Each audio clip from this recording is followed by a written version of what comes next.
Nagita Slavina dan Raffi Ahmad memang kini sedang berbahagia. Dikutip Gridot dari Kompas.com, Nagita Slavina diketahui baru saja melahirkan anak keduanya. Raffi dan Nagita pun akhirnya kembali sibuk mengurus bayi baru setelah beberapa tahun sudah sedikit santai mengurus Rafathar yang sudah besar. Di tengah kondisinya mengurus anak keduanya, Nagita Slavina tiba-tiba menjadi sorotan. Kali ini keduanya menjadi buah bibir karena unggahan Raffi Ahmad. Dalam akun Instagram pribadinya @raffinagiati1717 pada Sabtu, Raffi membagikan video Nagita. Dikutip Gridot dari Grid.id, terlihat dalam video itu bahwa Nagita Slavina yang pulas tertidur hingga mengorok.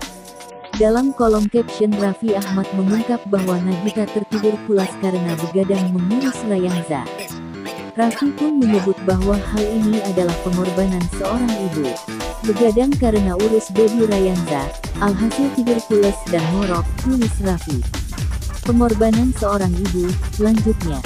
Netizen dan rekan artis pun mengomentari unggahan ini dan memuji kecantikan Nagita saat tertidur. Bagaimana menurut Anda sobat?